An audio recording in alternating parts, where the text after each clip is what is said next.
Everyone has a story to tell. Welcome to Dingo Talk, where we explore the experiences that make us who we are. Here's your host, Carlo Guadagnino. What's going on, Chuckleheads? I am Carlo Guadagnino. This is Dingo Talk. My guest this week is Penn State defensive recruiting coordinator and defensive back coach Terry Smith. Obviously not staying with the Division III football this week. We're moving up to Division I to talk to Coach Smith. We're going to talk to him about his time at Gateway, both as a player and a coach. There's a pretty important touchdown that he scored in 1986 that I want to talk to him about.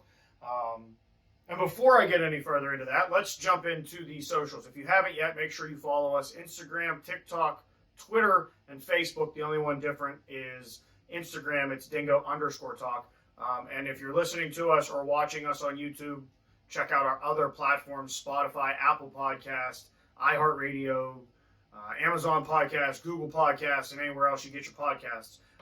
Like I said, we're going to talk to Coach Terry Smith about his playing career and coaching career, both at Gateway and at Penn State. We're going to talk to him a little bit about his professional career and really get into what that experience is like to know you get drafted. I mean, he was drafted in the 11th round. So we're going to talk to him about that, and then why it was time for him to get into coaching. That's a big thing, and what coaching means to him along the way, being able, as we talked to Coach DiDonato a couple weeks ago, going back to his high school and then going to his alma mater. Coach Terry Smith did the same exact thing, first going to Gateway and then going to Penn State. All of that, plus, can't have a WPIAL guy on with the track record that Coach Terry Smith has without talking about what I consider to be the greatest play in WPIAL championship history, which was the hook and ladder to Cam Sadler. So hopefully he breaks that one down for us. And we're going to talk about, 6A and the private schools versus the public schools and I basically anything else that WPIAL-wise that you can talk to a guy like Coach Smith about. And then hopefully I remember to ask him about that cornerback out of Penn State that could be going number 17 in the draft this year to the Pittsburgh Steelers. But without further ado, again, I am Carlo Guadagnino. Thank you for joining us here for Dingo Talk. And this is defensive recruiting coordinator and cornerbacks coach Terry Smith. Welcome back, Chuckleheads. I am Carlo Guadagnino. This is Dingo Talk. Joining us is Coach Terry Smith, entering his 9th season with the Penn State Nittany Lions. He's the defensive back coach and defensive recruiting coordinator for the Nittany Lions. Coach, thank you for taking time to sit down with us. Appreciate it. Thanks, Carlo, for having me. So I'm going to take you back, as we do with every other coach. I'm going to take you back to 1986. As a member of the Gateway Gators, you were the quarterback of a pretty special team there, huh? Yeah, it was we had a really special team. We finished the year undefeated, went 13-0. We won the WPIAL championship. We beat a then ranked number 1 team in the country, North Hills, per USA Today rankings. And then we ended up finishing number 3 in the country in the final poll of that year. So, it was a pretty exciting year and a great year for us. And in that WPIAL championship game, you have the only touchdown of the box score. How's that grab you when you look back now as with that team being number 1 and what that meant to you as a young player? Yeah, at the time you're thinking, well, it was a quarterback sneak, so it's a little 1-yard game for the touchdown, but it was the deciding points in the game. And when you look back, we only scored the 1 touchdown, and it happened to be me. So I'm proud of that accomplishment. And the prior year we played North Hills to a 0-0 tie. And so neither team won, and this was in the WPIAL championship as well. So we were co-champs, and neither team scored. So, for 2 teams to play back-to-back years in the WPIAL championship and a total of 13 points, today's football minds would be going crazy. So, Back then it was defensive struggles, and just proud that we were able to punch one in and get our extra point, which decided the victory. Now, what helped you make the decision for Penn State? Why was Penn State what felt like home for you? Yeah, there was a number of things that played a factor. One that was glaring right at us was the year Penn State won its last national championship, beat Miami in the Fiesta Bowl. So, at that time, you're talking about the number one team in the country. Second, I had a cousin, Marcus Henderson, who played at Aliquippa High School, that was playing in the secondary for Penn State. So family connection there helped. And then the third, my dad is a 68 grad of Penn State. So that was always kind of in the back of my mind as, Penn State was a viable choice. And, I had basketball scholarship offers as well. But seeing as though my size was, 5'8", and, didn't have no future really in that as, just law of, what my size was, I decided to switch positions and, go to Penn State. Now, I want to make sure I read this correctly. I was reading a quote from Joe Paterno about you. I believe it was after a game at Rutgers your senior year. And he said, "I don't know whether there's a better wideout in the country at what he does. When he runs with the ball, he blocks. So you were kind of an every down wide receiver, get in there, block, catch your passes, everything, right?" Yes. Now, why was that your style of play? Well, first and foremost, that was what was asked and required of us at the position back then. Offenses today, we throw the ball all over the field. Back then, you really only threw the ball on third down, obvious pass situations, occasional play action pass on first down. But you were just an extension of the run game. And, that was what was required. I like to view myself as the ultimate team player, and whatever the team is asking, whatever coach wants me to do, whether that's going down there blocking 220-pound Mike linebackers, and in my 150-pound frame at the time, that's what I would do. And, I do it to the best of my ability. And, I prided myself on being tough. My dad always told me, being a small guy, you can't lay out on the field. So, you got to get in there and mix it up and earn your respect. And that's what I tried to do every day. Now, when you come to the end of your college career, you end up getting drafted by the Washington Redskins in the 11th round. Walk us through that, because there's a lot of people that, there's a lot of high school football players.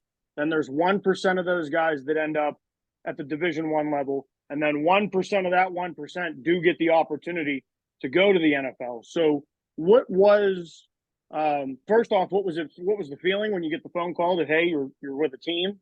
And let's just talk about your professional career, playing wise. Yeah, so I was fortunate to be drafted by the Washington Redskins. It was kind of a mixed feeling. It was an 11th round pick, so it wasn't early where the no-brainer excitement of, man, you're going to automatically make this roster. But then it was relief, and happiness, because I can take that to my grave as being drafted by the NFL. And I can tell my kids that. It was a major accomplishment in my life. So, just total elation. My family was right there. My mom and dad were right there when we got the phone call. I was up in State College at that time. It was just a great moment, just truly, truly happy and blessed. The unfortunate side of the draft was being chosen to the Washington Redskins. They had just won the Super Bowl. And as they just won the Super Bowl, they had the three Amigos receivers in place. And then they drafted Desmond Howard with the third or fourth pick of the draft. They're not going to make a lot of changes, because you just won a championship. Why would you make a lot of changes? These are the three receivers that led you to the Super Bowl. Plus, you get a third pick in the draft. He's guaranteed to make the roster. So, that it was a difficult situation. I made it all the way to the final cuts of camp. Had what I thought was a really good camp. And at that time, I kind of twinged my hamstring, and so the writing was kind of on the wall. It just is what it is.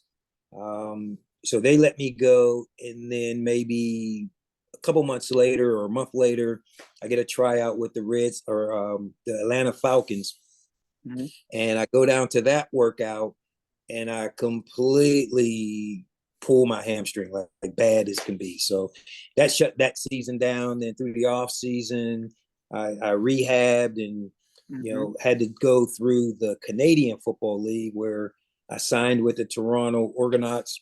I was with them for a year. Then following the next 2 years, I was with the Shreveport Pirates, which they had some American teams in the Canadian League at that time. And then that final year in '96, I went to the Albany Firebirds, which was the Arena League. And I broke my hand, which was like the first major injury I ever had in my career. And I just did a self-check at that point and said, is this where I want my career or where I want to play? Because my career was headed away from the NFL, not toward the NFL. And at that time, I decided it's time to go and put my degree to work. And, I just started to work and do some sales. And, in that same year of '96, my dad, you're from Pittsburgh. So, there used to be the Pittsburgh Press back in the day. My dad pulled out the Pittsburgh Press, the newspaper, and looked at the Sunday ads. And Casey Kavanaugh put an ad in the paper for Hempfield looking for an assistant coach. And my dad said, why don't you try that? And lo and behold, I tried it, loved it, was there for a year, led the team to the playoffs for the first time in school history. Then my great buddy, Curtis Bray, fellow Gateway alum, was down at Duquesne University coaching with then head coach Greg Gattuso, who is a Penn State alum. Said, why don't you come down and join our staff? So for the next 4 years, I go to Duquesne, have a great run of things. We're winning MAC conference championships, have a great job there. And then Paul Holschuh, who is the athletic director at Gateway at the time, says, hey, we'd love for you to come back. Tom Organ's the head coach. He's got one more year till retirement. If you can come back, kind of help us run the offense, then you be the guy in waiting. So then I did that. That was an awful experience for that year. Really? Just because, we weren't a good organization at that time. And I wanted to do some things my way, but I wasn't the head coach. So, you only have so much you can really do. So that one there, it really, to be honest, it taught me true adversity. It taught me, how to lose gracefully, and how to not want to lose that way ever again.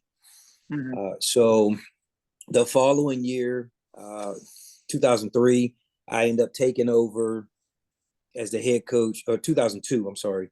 I take over as the head coach at Gateway, and we make a really good run into the semifinals and lose to eventual champion Woodland Hills. And from there, we run it, a string of years. I think I was there 11 years, and 9 of the years we won conference titles. Just had a really, really good run of good players. I was going to say, I saw 3 of those conference titles firsthand over at Plum. And what I wanted to point out is it's interesting. You said you learned how to lose gracefully, but it was also that you didn't want to feel that again. And in all actuality, in that 11 years, there was only 30 times that you guys did lose. And I want to come back into this WPIAL conversation, this WPIAL championship, because so you're, as a high school player, you're part of a play that beats the number 1 team in the country, leads to you guys being the number 3 team in the country when it's all said and done. fast forward to your coaching career, and this is a theme this season for us here at Dingo Talk. Coaches who played at a school, coached, were given the opportunity to come back both to their high school and their college.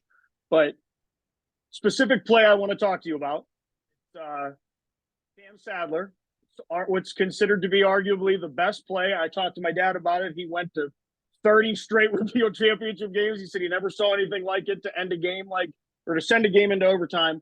What do you think of that now, looking back on it, and what that play meant and how it developed? Yeah, so the play call is called Our Father. And what it's built on is, you know how the traditional throw the ball up in the end zone is a Hail Mary. Mm-hmm. Well, this was kind of one of those desperate plays where your back's to the wall. It doesn't look like you have a real opportunity, but you got to try to trick the defense. And so, we had practiced that play every week the entire season, waiting for whenever the right moment would be. And, we had it in our back pocket. We knew coming out that possession that if we got to a certain point on the field, we were going to call it. Little Cowstown, my quarterback, he executed. And basically it was, we run just a backside slant, and you hit the quick slant, and you have the back coming from the opposite side of the field, and you just catch it, take a step or two, and you pitch that thing. And based on pursuit of defense, they're all running to the football, but not running to the opposite direction of where the running back is coming from. So, it was an awesome play call. It was an awesome execution by our players. I think John Pryor was the kid that caught it and then pitched it to Cam Sadler, and Cam, did Cam, who was a terrific athlete, and just did some special things on the field, and allowed us the opportunity to score that. And then we turned around and had to go for a 2-point play that we already had called as well, and got the 2-point to go into overtime. So it was just, one of those historic plays that just, when you look at a championship game, that's how you want a championship to be played. You want two teams battling it out, neck and neck, all the way to the wire, and then a team will win in the end. So, we fought to our last leg, and unfortunately, we didn't pull a game out in overtime, but it created a stage of excitement that here we are still talking about it many, many years later.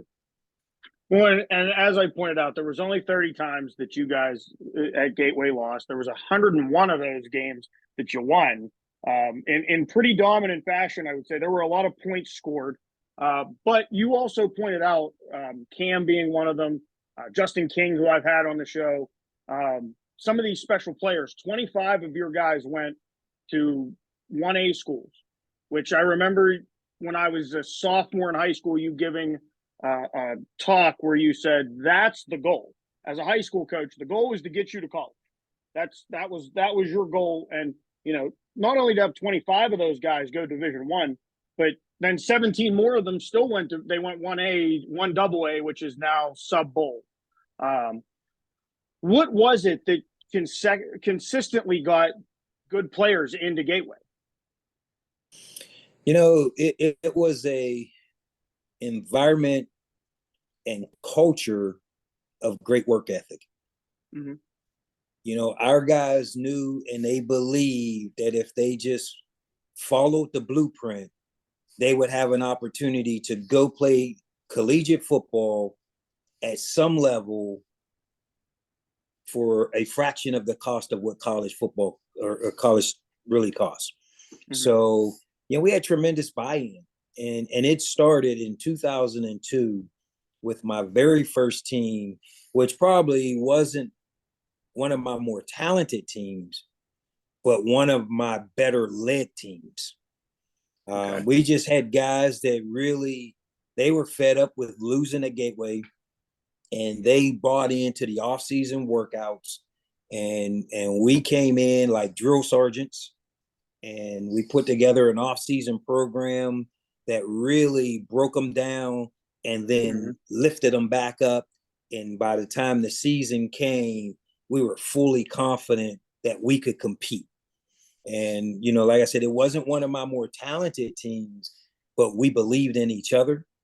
And those guys played for each other. And they set a stage for what Gateway is today. And really hasn't fallen off. There's been some years where, you may not win 9 or 10 games, but, Gateway hasn't fallen, since 2002. So it's been, those guys just had great work ethic, and they bought in and believed. And I had such a great coaching staff. There was guys like my brother, Harvey Smith, who was my first offensive coordinator, Mike Booth, who was my first defensive coordinator, and John Ruane, who's just doing a tremendous job at Penn Trafford now. Just countless guys. Lauren Cooley was the head coach at Baldwin High School. And there was just so many guys that contributed, and everybody had buy-in. And, we did national games. We hosted kickoff classics. We did things that no one had ever seen before. We brought St. Joe's Prep across the state before they were really St. Joe's Prep. Then it was almost like we introduced them to the world, and then they become this big time station, but even Cleveland St. Ed's came in, and St. Ignatius came in, and Harrisburg or Bishop McDevitt came in. So we were just doing things far, far ahead of, our time, and just our culture was right. The guys believed, and, once we won that first year, then nobody wanted to be the team that let us down, and, it just kept rolling. Now, why in 2013 do you decide it's time to go back up to the college level? Well, there's a combination of things. I never looked for it. Being transparent, it was a difficult time at Gateway.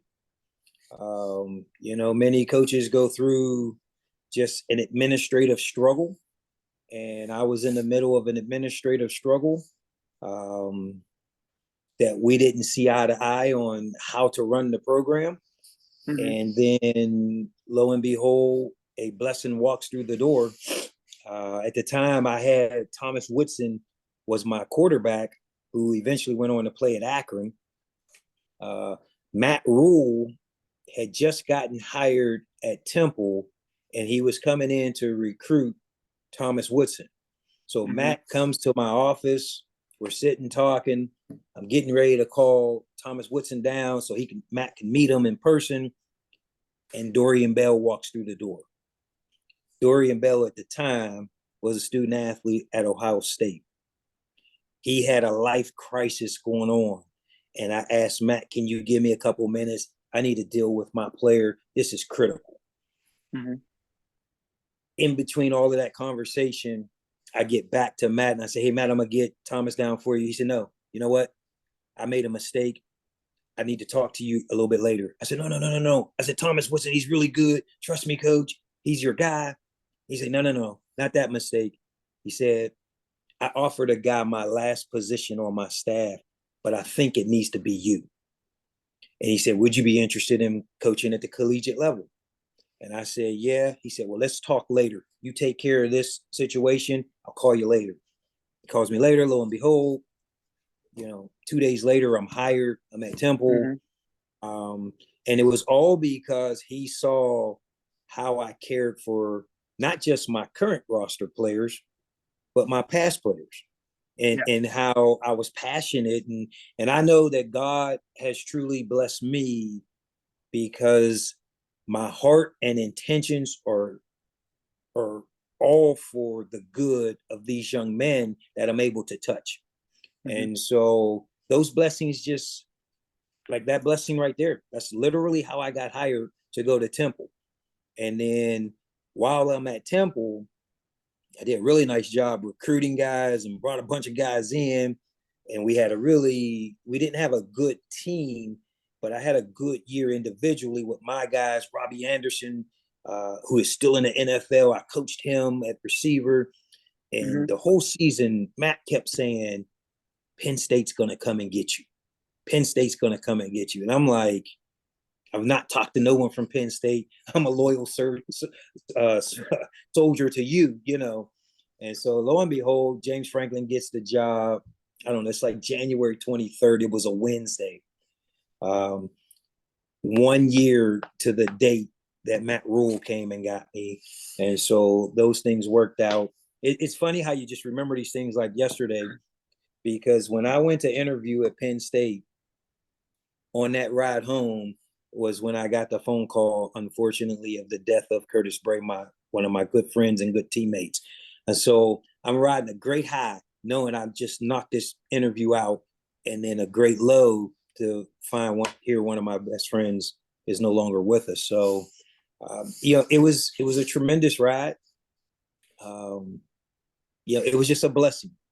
And so I didn't look to go to college, but oh, what a blessing came in front of me. Now, so 9 years later, we're sitting here today. What does Coach Terry Smith look for in a recruit? What are you looking for in the player? So there's a number of things. Obviously the kid has to be talented. Mm-hmm. He has to be different than just good.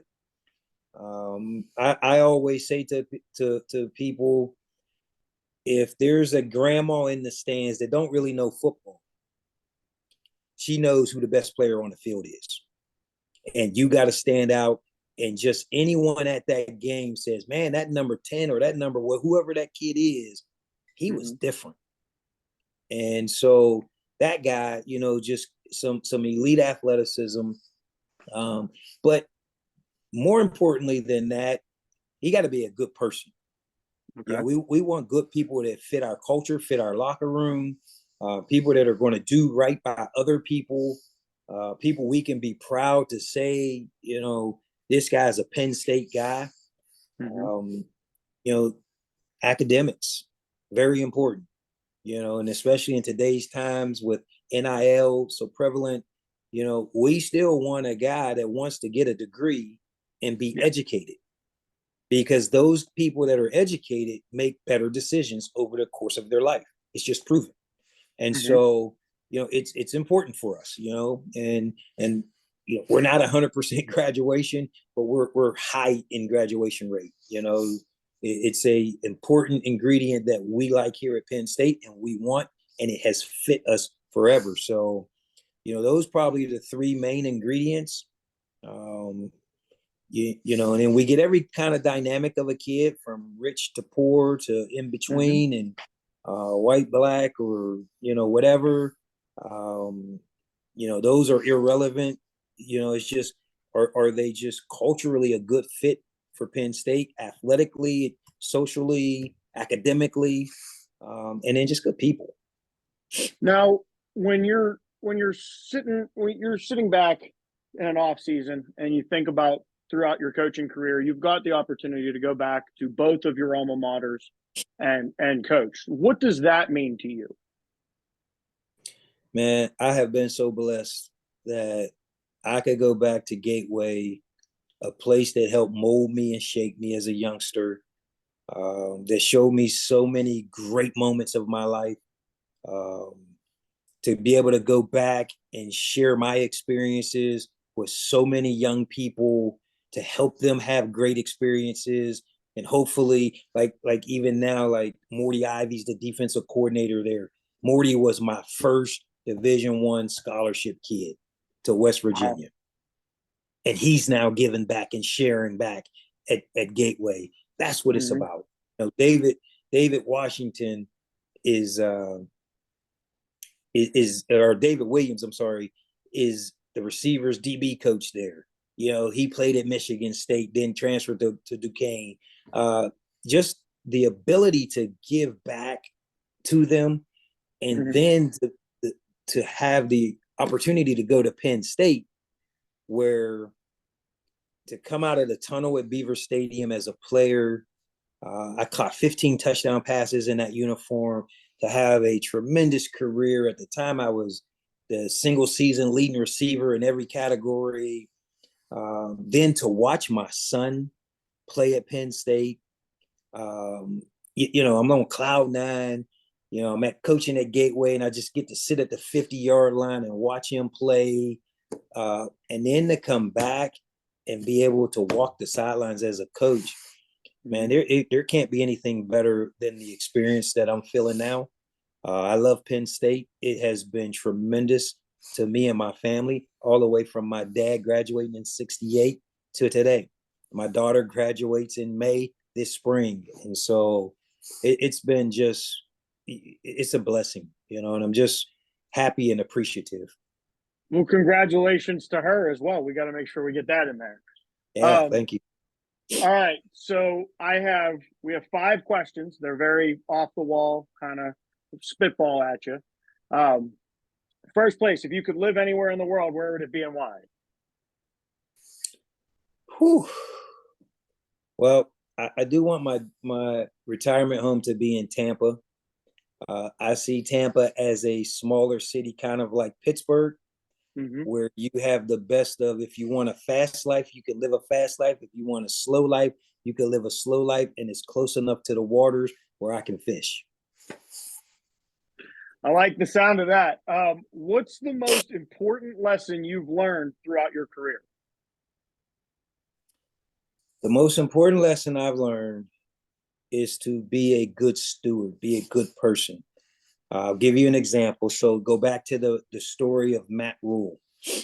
So Matt, in the midst of cross-checking who I was once he'd spoken to me, called his cousin, who at that time was a high school head coach who sat on the board of directors of the Pennsylvania State Coaches Association with me.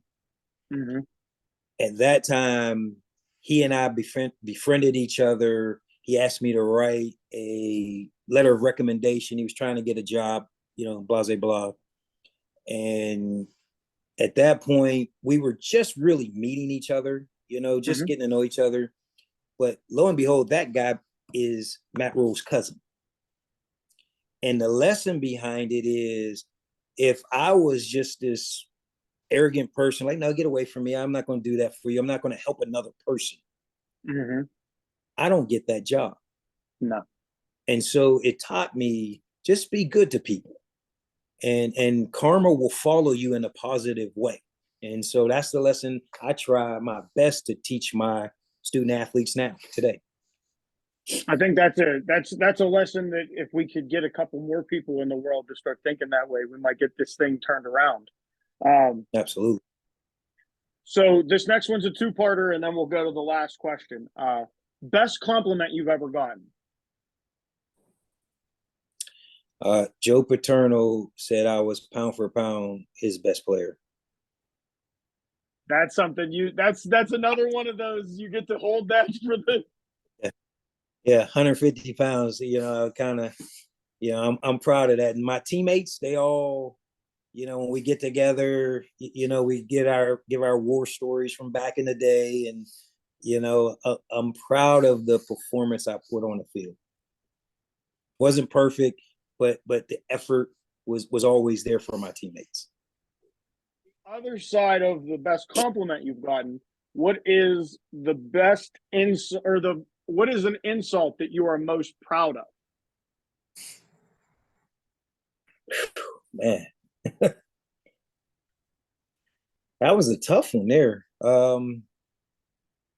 So we had the coach from Grove City on, and he said the best insult that he received is they all call him Simple. Now that team has made 4 straight bowl appearances and is on the right. So maybe Simple is the. Yeah. I mean, to be honest, it was, I'll just spit it out. Like, when I was at Gateway, there was always an underlying current that people said I recruited kids. And so to me, that's an insult, because I never had to do that, because we had a culture within Gateway that it projected success. And the culture and the buy-in to that allowed me to be able to guide many, many young men to go get free education. So that insult kind of is maybe probably the best thing, but it fueled me to keep and continue to help all these young men. Wow. I grew up in the area, so I know the rumors were every year it was somebody new had been recruited. They came from here and all over. And then there's a school down in the city of Pittsburgh that nobody questioned, and they brought people from all over the place. So that's the team that beat me in the championship after Cam Sadler's play. We won't say their names, but if you know the Whippeal, you know the conversation that could be had. So the last one of the random questions is, if you could sit down with three people and have lunch with them, who would it be and why? It could be historical, could be coaches, could be athletes, anybody that you would like to sit down with. Three people. Man, Martin Luther King, for just obvious reasons, such a smart man that impacted all Americans today.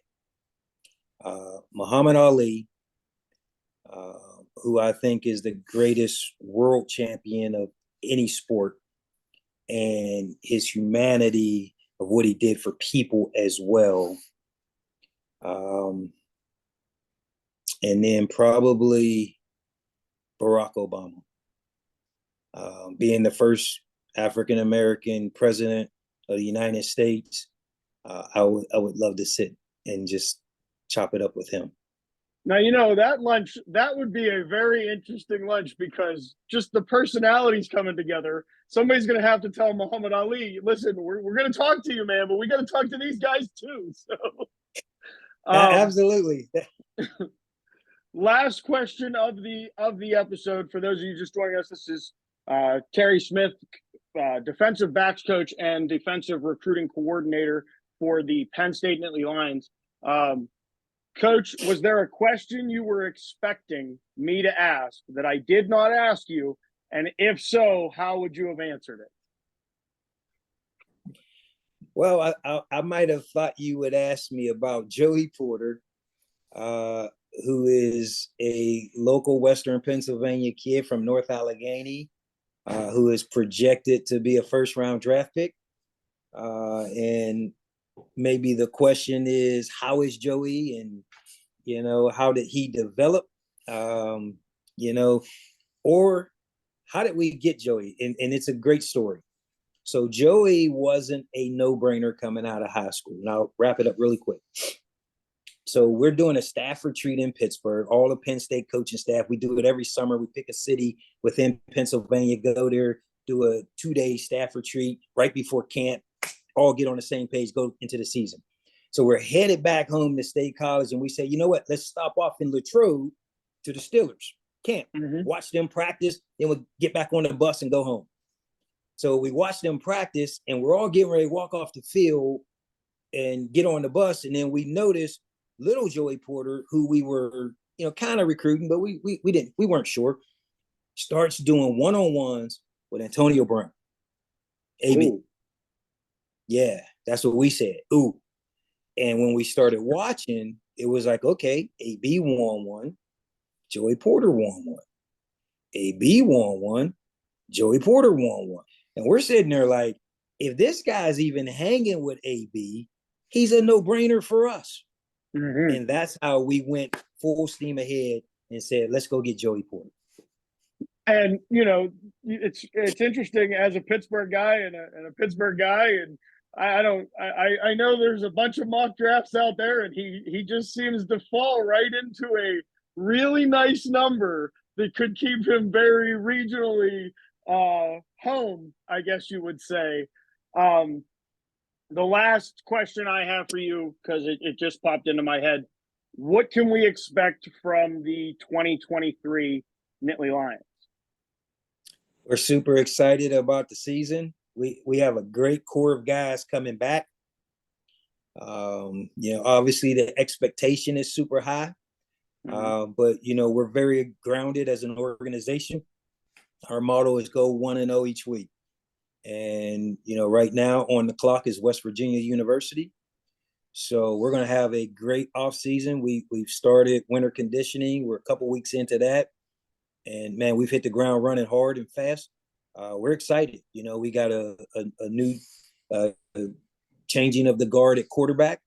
We're excited about that opportunity for a couple guys that are going to battle it out this spring. And, we're defensively, we're going to be fantastic. We played great defense here, and we're going to play great defense. So we're going to be good. And we just got to take each game one at a time. And, following up from this past season with a great Rose Bowl win, 11-2 season, we just want to take it one step further than that. Well, Coach, I want to say thank you very much for taking the time to sit down with a guy that if we drew the map, there's Penn Hills and Monroeville everybody knows about. Then right in the middle of those two, there's this little town. It's a borough, actually. It's called Plum. So 2 roads separate the schools from each other if you really map it out. But thank you very much for taking the time to sit down with me. For those of you that are sticking around for the editorial with Serenity Brown, that's coming up next. Again, this was Terry Smith, defensive backs coach and defensive recruiting coordinator for the Penn State Nittany Lions. Best of luck this year, Coach, and we'll see you in a little bit, Chuckleheads. What's going on, Chuckleheads, and welcome back. We are here. It's the editorial. That's Serenity Brown. I'm Carla Guadagnino. Holy Christ, people, we got action from this. She must really like this episode, so let's jump right in. But before we do that, I guess I should give them the social medias, right? Yeah. Social medias, Instagram, TikTok, Twitter, Facebook. The only one that's different is Instagram. It's Dingo_talk. If you're looking to stay with us, where you can watch or listen, YouTube and Apple Podcasts, Spotify, iHeartRadio, and anywhere else you can get your podcasts. We just finished watching I did that in the intro too. Coach Terry Smith, the defensive recruiting coordinator and DB coach for Penn State. Nice. Okay, so take it away. What'd you like? What you didn't like? What I didn't like, we'll go first just because it's obviously at the very, very beginning. This was the first intro since we've started the new season that you did without me. And I would just say, if in the future something comes up like something did this time, just raise the camera up a little bit. You didn't like the I didn't like the cut at the forehead. Well, my hair is running away from my face, so I'm trying to make sure that people get used to seeing me as bald. But yeah, you're right. I pointed it out to you as well before I handed it to you. I said, I cut the head off, and we're gonna work with it this week. Just know some. Sorry, Coach. Raise the camera up just a little bit. Only negative? Yeah, I think it was a good episode. I like that you were excited for the episode. Without fangirling out like I did for Colony. But I think he gave a good interview. Mm-hmm. He gave energy. He told stories very well. I thought it was really, the only note that I wrote down and didn't have in my brain was, it's cool AF because I won't curse. Why? He was drafted.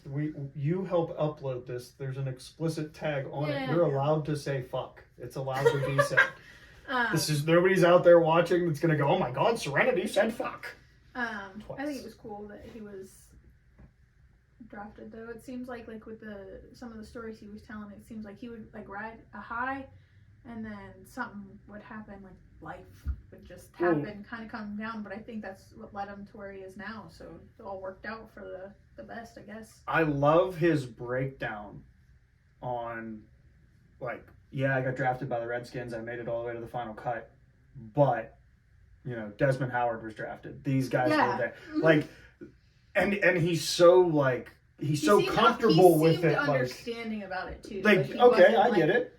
And continued to move. I mean, obviously he has the injury that kind of ends the NFL side of his playing career. But then going and playing in Canada, and then to come back to the States, play in the arena. And the arena's not easy. I mean, you're talking about think about football, but put it on a hockey rink with some turf. It's not. And the boards, you can get hit into those. In real life, they hit you. It's not great.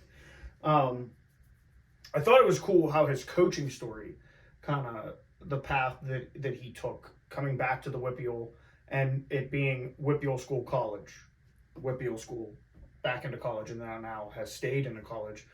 And I can tell you, there was 3 years there of seeing that man across the sideline, and for some very proud games against the Gateway Gators.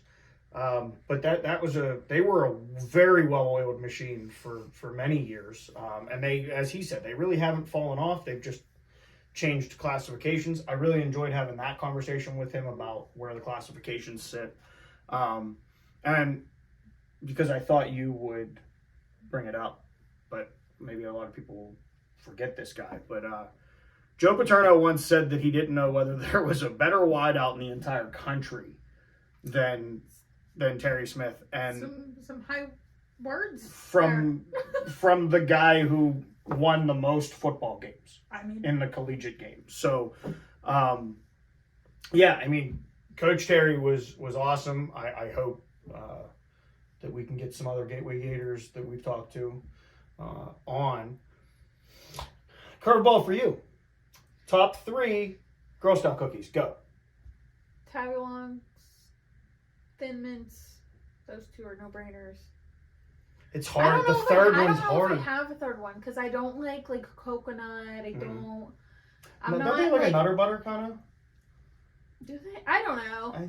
But I've never been a fan of a lot of people like those, the lemon ones. No, yeah. I Okay. don't like those. But Tagalongs and Thin Mints, those are and they're all it's a common mistake. I finished my box of Tagalongs already. It's a common mistake. You reverse them. It's actually Thin Mints then Tagalongs. I disagree. Okay, well we will not accept that answer. It would be marked wrong if this was a test. Too bad. Well, thank you to Cassie Swihart's niece for the Girl Scout cookies. They came in. They were great. Yeah, I finished the Tagalongs in one night. So. I don't know. Is there anything else I don't think so. Anything on your mind? Have you learned so far through this season? What have you learned? I mean, I don't think I've necessarily learned anything Thus far. Most of the stuff I guess learned has not been really show related. It's more of you talking to me when we're just either watching football or. Well, you guys can join the conversation at home as well if you want to tag on and tell us which Girl Scout cookies you like, top 3. I don't think there's anything else. I don't know. I'm feeling like there's something else. Are we missing something? Oh yes, there is. Who would you sit down with? Oh my God, I don't need it. I gave you 3 weeks off of this. All right. Well, she can't figure it out. We're gonna figure it out and maybe come back next week. We'll definitely be back next week. I'll be back next week. She might not be. I don't know. You're firing me? No, can't do that. You live across the hall. You live in the same room as me. So no. I think we're gonna go back into Division 3 next week. Okay. This was a nice little jump. Just tell me what to edit and I edit it. Well, it was a nice little jump up into Division 1. Coach Franklin, if you're watching, we'd love to have you on the show. But we're going to jump back down into Division 3. And I'm not sure if we're going to go OAC or PAC. So we'll keep the door open there. But I am Carlo Guadagnino. This is Serenity Brown. This has been the editorial. You've been watching Dingo Talk. And that was Coach Terry Smith. Thank you again for joining us. And we will catch you next week, Chuckleheads. Thanks for checking out this episode of Dingo Talk. Don't forget to rate, comment, and subscribe. For more info and to contact the show, you can find us on Twitter @Dingo Talk.